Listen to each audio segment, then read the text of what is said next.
Welcome back, you guys. Jennifer Hooper McCarty is on with me, and we're finally talking about Jake French, and that's the local connection here. She did a walk from Mexico to Yosemite, and it's like 1,000 miles, and she did all of this to benefit Jake French. And so, first of all, why Jake? What made you go, this is the guy I'm going to go walk 1,000 miles for and help out? I wanted to do this walk for myself as a challenge, but I knew I needed something to help motivate me. And I was looking for the right charity. We'd done a lot of fundraising in the past, but I wanted something that was personal and very specific. So when I was alone and I felt like I couldn't go anymore, I had something to help motivate me. And I had heard about Jake's story and his experience through his physical therapist, who is a friend of mine. And I saw a quick clip about Jake's story on TV, and he was actively involved in alternative therapy to help him walk again. And I said, that is the perfect connection. I want to walk to help Jake walk. And why wasn't he able to walk? Like, what had happened to him? So he had an accident not December of '09, I guess, but yeah, the previous year.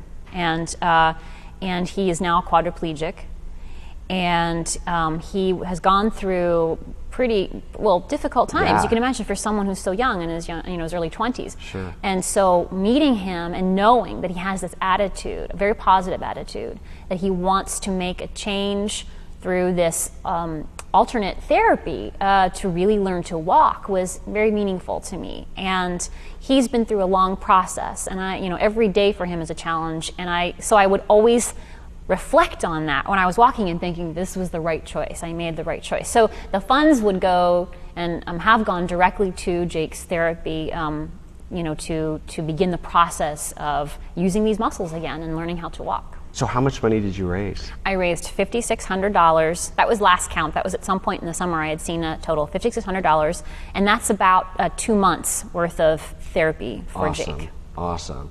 Okay, so what is a walk from Mexico? Because you have like a picture of you with your hand, like you're at the border, and you walk all the way to Yosemite. Mm-hmm. Are you on roads? Are you on paths? Are you on both? So this was on a path the whole way. It's called the Pacific Crest Trail. You were on the Pacific Crest Trail. Okay. I was on the Pacific Crest Trail, and the nice thing about it is that it's graded for horses, so you never have the ridiculous, rock scaling or climbing like I talked about in Corsica. But you do have long segments where you are alone. You go through the Mojave Desert. You have to go through the Sierras. You are in very difficult situations with respect to water. In Southern California, a lot of times you're carrying, 5 or 6 liters of water on your back because you don't know when you're going to get water again.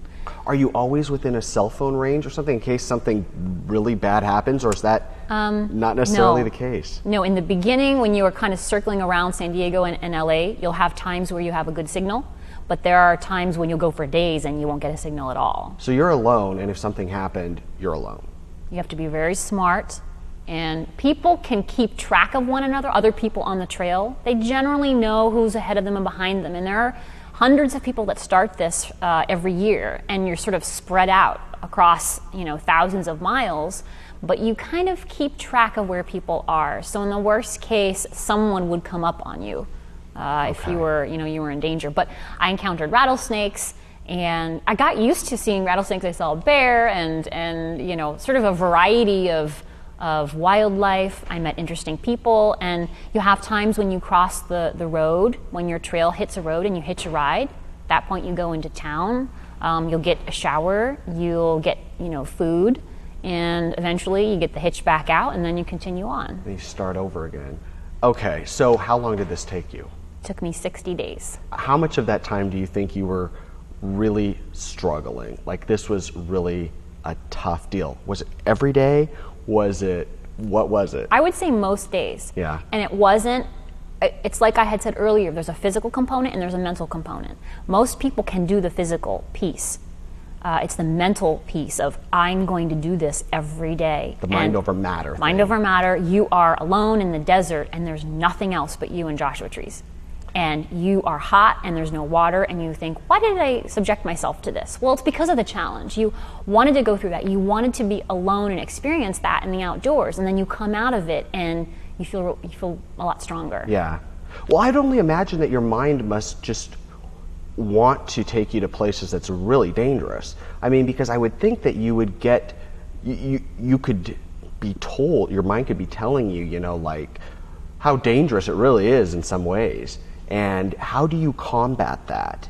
I used music a lot. I listened to music all the time. And for me then, instead of it wandering into the, well, this could be, you know, really dangerous. What if I run out of water? What if I get bitten by something? It was more like I was dancing on the trail, and I would just use my music as a way to escape. And I would imagine I was in a video and I was moving through the desert. And at night, I didn't even think about being alone. I would sleep alone. Usually, you didn't use a tent. You just slept in your sleeping bag out, you know, under the stars, and you didn't worry about it anymore. You stopped worrying. Really? And that was a big transition, I think. Well, it changed your life. It had to have changed your life. In what ways?